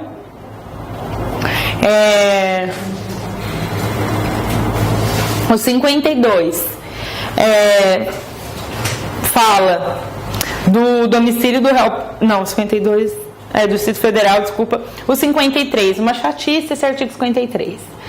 Nossa Senhora. Bom, primeiro ele fala do casamento e união estável, tá? Divórcio, separação, as questões aí de ações de família, né? Antigamente, no Código passado, elas tinham a ideia de ser sempre relacionados à genitora, tal. Eles mudaram. Então, o que eles fizeram? Domicílio do guardião do filho incapaz. Então, se eles têm filhos menores, por exemplo, a competência do divórcio vai ser aonde esse filho menor mora. Então, vai ser naquele foro. Não tem filho incapaz? O que acontece? Do último domicílio do casal, onde eles moraram. Só que se ninguém mais mora naquela cidade, então passa-se para o terceiro, que é do domicílio do réu, que é a regra geral. Se ninguém mais morar. Tá? Então, fica aí, casamento, união estável, dissolução, né? Divórcio. E o 2, alimentos. Então, domicílio ou residência do alimentando para ações em que se pedem alimentos. É que antes eles colocavam da genitora, já pressupondo que a mãe sempre ficava com o filho. Aí eles mudaram colocando do alimentando no geral, porque ele pode estar com qualquer um dos dois, enfim, do pai ou a mãe. Então, ou dos pais, sei lá. Para ação em que se pedem alimentos. Do lugar. Aí vem as questões de pessoa jurídica. Então, onde está a sede para a ação em que for ré a pessoa jurídica. Então, tendo pessoa jurídica, sendo ré, é sede. Agência ou sucursal, quanto às obrigações que contraiu. Então, falou de obrigação, aí já é agência sucursal. Uma chatice ter que decorar isso, né? Mas é o jeito. Onde a obrigação deve ser satisfeita para a ação em que lhe exigir o cumprimento. Então, se tem alguma obrigação que a pessoa jurídica deve cumprir, para onde seria cumprida, né? E sede da serventia notarial ou de registro para ação de reparação de dano por ato praticado em razão do ofício. Então, se você quer entrar por alguma reparação de danos contra algum serviço de tabelionato, na sede do tabelião, da serventia notarial, né, ou do registro. Do lugar do ato ou fato para a ação. Então, ato ou fato que ocorreu, né? Então, reparação de dano. Você quer falar sobre reparação de dano, você tem que pensar onde o dano ocorreu. Então, puxa também aí a competência. Em que for réu, administrador ou gestor de negócios alheios. Por exemplo, administrador de negócios alheios pode ser um terceiro que o juiz coloca lá para, por exemplo, gerir um inventário sem ser inventariante, né? Pode ser um exemplo. Bom, e por último, do domicílio do autor ou do local do fato para ação de reparação de dano sofrido em razão de delito ou acidente de veículo, inclusive aeronaves. Então, local do fato ou domicílio do autor. Gente, isso assim, como costuma cair também. As segundas fases, ou sei lá, as fases de qualquer concurso que está prestando, que dá para você olhar, é melhor, né? Porque, por exemplo, você vai fazer uma peça, precisa avaliar tudo isso, né? Onde você vai entrar com essa peça numa peça escrita, né? Mas, em todo caso, é importante também para as questões objetivas. Se não está entendendo, tenta decorando, assim, né? Eu até passei devagarzinho para ver se a gente, entendendo a lógica, fica mais fácil de saber, mas são questões importantes, tá? Aqui, rapidinho, falar aqui das causas de modificação de competência. Bom, a gente viu as regras mais gerais, agora a gente vai continuando ali nos artigos. Lembrando que esses artigos só são para a competência relativa, tá? Então, o caput do 54 já fala, né? Que é só para competência relativa. E aqui, então, a gente vai entender como isso ocorre. A gente tem, então, essa modificação de competência legal, que está determinada na lei. Então, a lei possibilita que aconteça, que é a conexão e a continência, que a gente vai dar uma olhada agora. E a voluntária, que é ou por foro de eleição, do artigo 63, tá? Ou aí tem a questão do juiz, né? Em casos de cláusula abusiva, o juiz pode de ofício o juiz pode de ofício modificar, né? E excluir esse foro de eleição. O réu quando ele também deixa de arguir a incompetência relativa, lá do artigo 65 ocorre a prorrogação, então modifica-se a competência também. E quando há um negócio jurídico processual, do artigo 190. O que acontece no artigo 190? O artigo 190 é o caso, por exemplo, o foro de eleição ele pode ser feito antes, né, no contrato. No negócio jurídico processual, as partes elas podem, de comum acordo, modificar a competência relativa. Se nenhuma das partes, né, se as partes virarem e falarem assim, olha, seria tal lugar, de acordo, por exemplo, com a regra do inventário, né? Seria em tal lugar, mas todas as partes concordam em fazer em outro lugar. E aí a gente vai fazer um negócio jurídico processual sobre isso. É possível? É. E aí, fazendo, então, esse negócio jurídico processual do artigo 190, é possível modificar a competência relativa. O que é a conexão? Está no 55. Reputam-se conexas duas ou mais ações quando lhes for comum o pedido ou causa de pedir. Então, voltando aos elementos da demanda, né? Partes, pedido e causa de pedir. Ele está falando que quando tiver ou o pedido ou a causa de pedir igual a uma outra demanda, é possível então que se reúna. E as partes? As partes podem ser outras, tá? E aí o que acontece? Essa decisão conjunta, o juiz decide conjuntamente essas ações, né? Não necessariamente na mesma sentença, né? Mas no mesmo foro, vai para o mesmo juiz, vai para o mesmo juízo.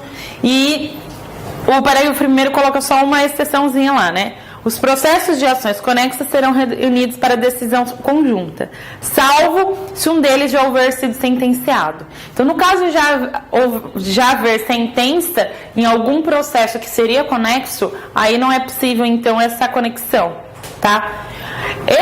Esse parágrafo 2º é porque ele quis colocar essas situações, mas não é só nesses casos. Poderia ter colocado mais, menos, não ter colocado, mas ele quis deixar claro que já vinha na jurisprudência esses casos, ele quis colocar aqui no código. Então, aplica-se o disposto nesse caput a execução de título extrajudicial, um tipo de ação, e ação de conhecimento relativa ao mesmo ato jurídico. O ato jurídico, então, por exemplo, a dívida, né? A ação de conhecimento relacionada à cobrança. E, ao mesmo tempo, algum título executivo aí, né? Extrajudicial. E ações fundadas no mesmo título executivo, né? Então, às vezes a pessoa está devendo para mais de uma pessoa com o mesmo cheque, por exemplo, né? Tem solidariedade, enfim, e não entraram juntos. Então, ações fundadas no mesmo título, um contrato assinado por duas testemunhas. Serão reunidos para julgamento conjunto os processos que possam gerar risco de prolação de decisões conflitantes ou contraditórias, caso decididos separadamente, mesmo sem conexão entre eles. Isso é muito importante, isso não tinha, eu acho que é uma mudança muito grande. O que acontece? Mesmo não havendo conexão, havendo alguma relação ali de causalidade que faça com que haja risco de prolações de decisões divergentes, é possível você reunir em termos de conexão. Li na doutrina lá do Guerjardoni, na verdade é um manual, né, até muito bom sobre o código, e ele comentou que isso não poderia ser usado para ações multitudinárias. O que são ações multitudinárias? Aquelas ações repetitivas, sabe? Ações que uma empresa de telefonia faz alguma coisa errada e todo mundo acaba entrando ao mesmo tempo sobre aquele fato. Então é uma ação repetitiva de massa, né? Segundo ele, isso daí poderia causar muito problema se fosse utilizada a conexão para esses casos, porque ia condensar tudo num juízo que não teria nem capacidade para isso, muitas vezes, e então ele falou que não seria o caso. É esse artigo que tem a ver com aquela teoria materialista da conexão ou não? Parece que tinha lido alguma coisa. Teoria materialista? Da conexão. Não sei se chama, mas sobre o direito material, será? Eu acho que era isso. Eu nunca ouvi esse nome, mas havendo, sei lá, alguma proximidade, nunca ouvi, até bom aprender depois. Bom, então, reúnem-se os processos que podem gerar riscos de prolação de decisão conflitante. O Guerjardoni falou isso, mas eu acho que, inclusive, nesses casos de massa poderia ser. Mas como o caso... Eu entendo o que ele quer dizer, porque assim, a conexão, há uma pergunta, ela é obrigatória ou não? O juiz, ele pode olhar e falar assim, esse é caso de conexão e ser uma faculdade, ou ele tem um dever de reunir essas ações?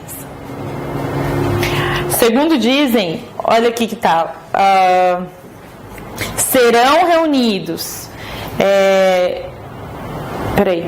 serão reunidos tanto no parágrafo 1º quanto no 56 e parágrafo 3º também. Então, esse serão dá a ideia de impositividade e dever, né? Então, em tese, a regra é aconteceu, tem que fazer a conexão. E qual seria o juízo prevento? O que é prevenção? Prevenção é justamente o que a gente chama, né, do primeiro juiz aí que deveria julgar a causa. Então, qual é o critério utilizado? É o critério da prevenção, que é o quê? Nada mais é do que o primeiro juiz que teve contato com a causa. Então, o primeiro juiz que teve contato com a primeira causa que querem conectar, né, fazer a conexão, esse juiz ele é chamado de prevento, ou seja, seria nele que essas ações seriam julgadas, né? Acontece que a gente tem casos aqui, eu não pus o slide ali, né? Mas até estou olhando aqui. Tem um caso que não tem muito tempo na Conjur, assim. A pessoa viajou com a mesma companhia aérea, ida e volta, comprou junto, ida e volta. Na ida, houve um atraso de mais de 3 horas acho que até bem mais, assim, foi bem traumático, ela teve que pegar hotel, porque o aeroporto, o avião atrasou por motivos de chuva. Aí eles então deram, sei lá, ela atrasou o voo. Atrasou não, né? Foi no outro dia. E na volta, houve um outro problema, que não era o mesmo, mas que também ela teve problema na volta, tá? Ou seja, é a mesma companhia aérea, situações fáticas diferentes, ou seja, uma foi num dia, outra foi no outro, ou seja, a narrativa é diferente, o fato é diferente, e o direito também, porque por mais que o que tem ali é a reparação, uma é a reparação sobre um fato e outra é a reparação sobre outro fato, né? Mas pensa, em termos estratégicos, vamos pensar agora, esquece o processo.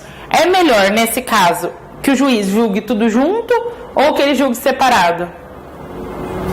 Se você é o advogado dessa pessoa que foi lesada 2 vezes pela mesma companhia aérea e de volta. Eita! Pensem, gente. Vamos pensar, fala de novo.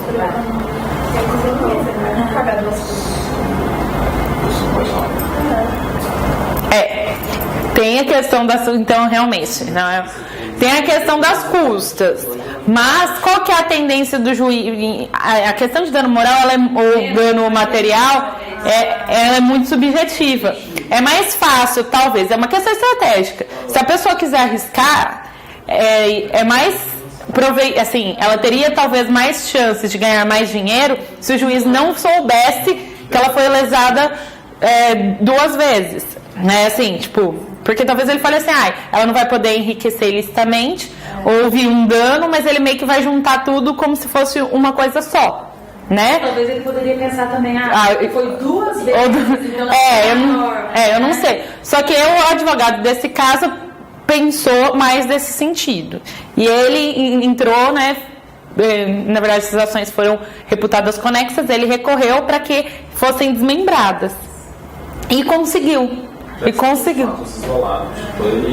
Então, mas ao mesmo tempo o pedido não é o mesmo?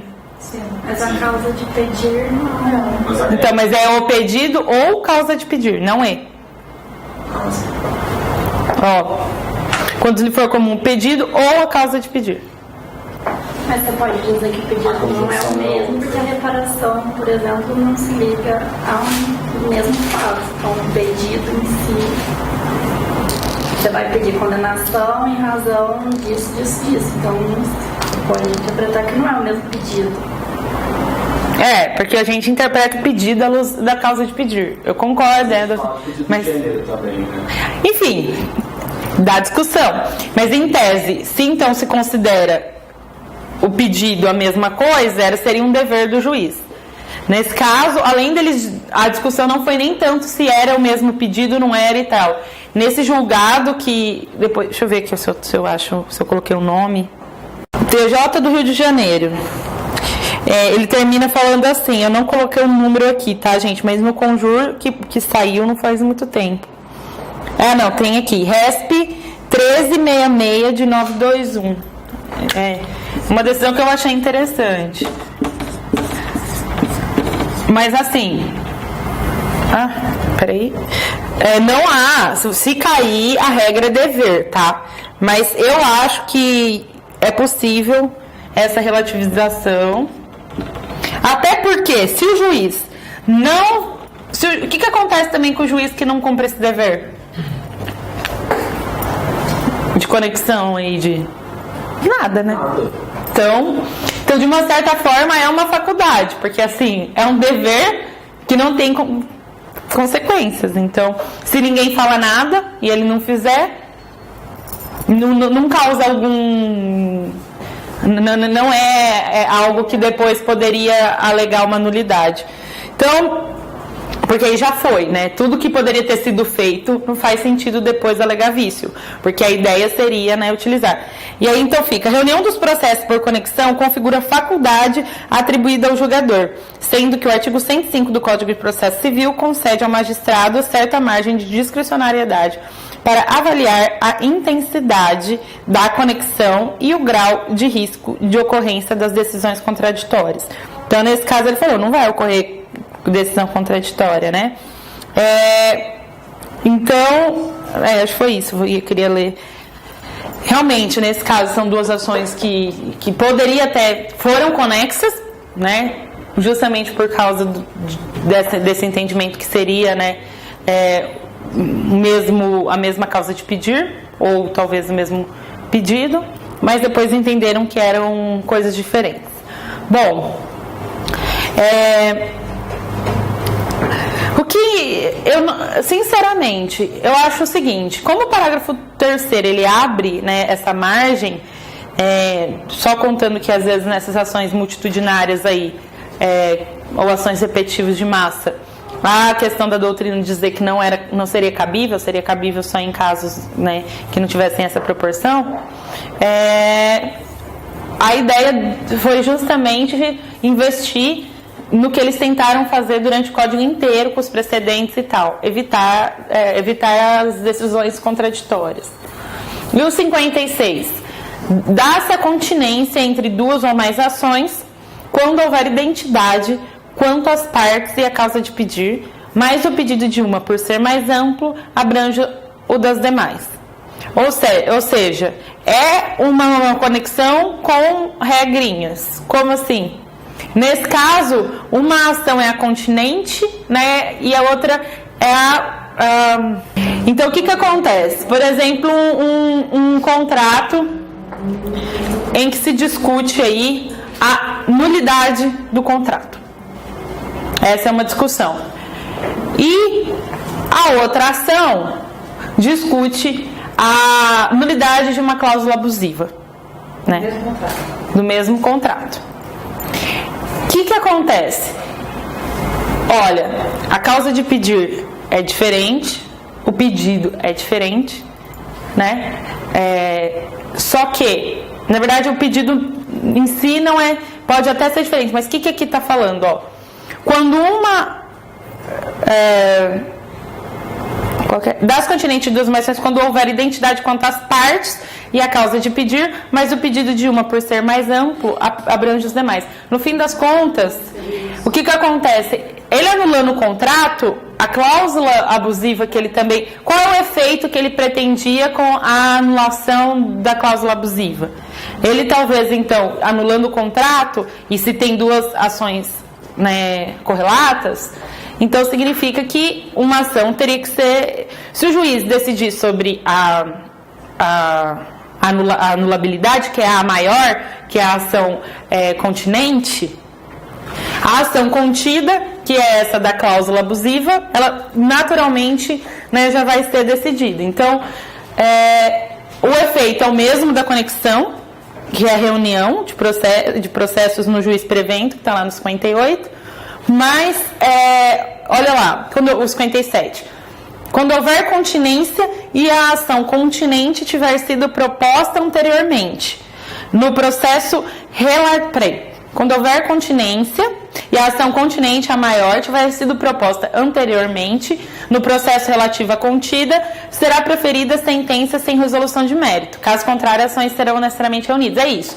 Então, se tem duas ações que poderiam ser conexas por continência, né?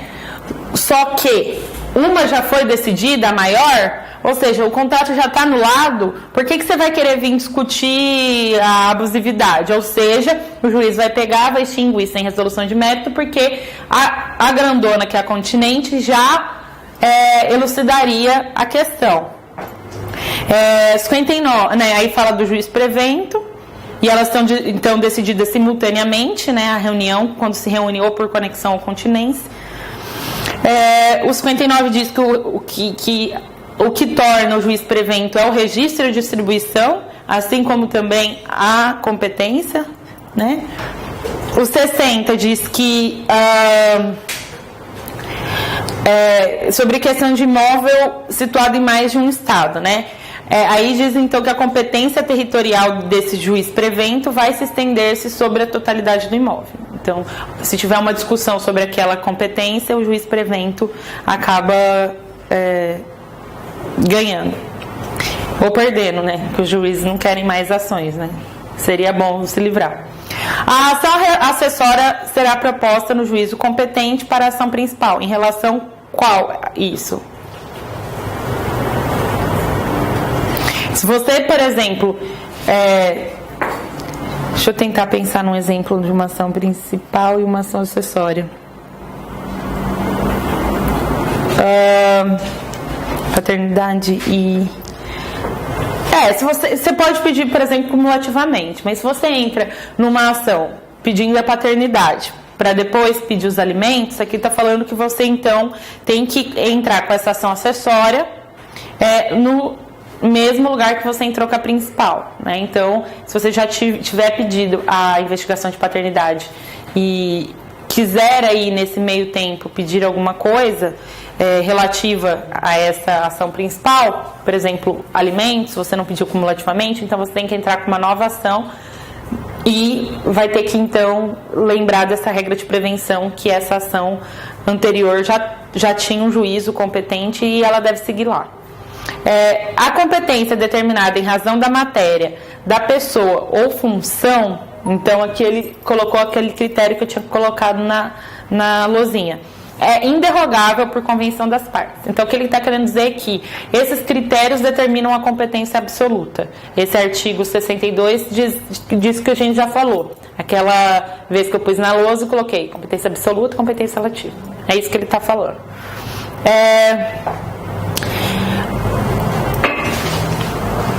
A eleição de foro só produz efeito quando constar de instrumento escrito e aludir expressamente a determinado negócio jurídico, né? Eu não li o 63, então fala da eleição do foro, que é uma das modificações voluntárias de competência, e está dizendo o parágrafo 1º, né, que esse instrumento tem que expressamente dizer que ocorreu, né, essa escolha de eleição de foro, e que essa eleição de foro também obriga, inclusive, os herdeiros e sucessores das partes. E aí tem o parágrafo 3º, que o juiz de ofício pode reputar ineficaz em casos de abusividade, né, da cláusula de eleição de foro nas questões, principalmente, né, de consumo. E aí o juiz, determinando que há um foro incorreto, ele vai e manda esses autos aí para o foro do domicílio do réu, que é a regra geral. Então, depois que é citado, né, nesse caso do juiz, então, ele considerar ineficaz a cláusula de eleição de foro, o que acontece? O réu é que também tem que fazer isso, né? Se o juiz não o fizer, nos casos em que ele pode, que é só nesses casos de abusividade, o réu tem aquela regrinha que a gente já falou, até a contestação para arguir isso sob pena de preclusão. Bom, para ser rápido, estou cansada hoje também, e tem uma hora que não rende mais, né, gente? Todo mundo também tem seus filho, marido, papagaio para cuidar. Mas queria então agradecer. Eu acho que só faltou assim conflito de competência, mas que é bem mais tranquilo do que essa parte. Bom, acho que de competência a gente deu para ver muita coisa, né? Estudou devagarzinho.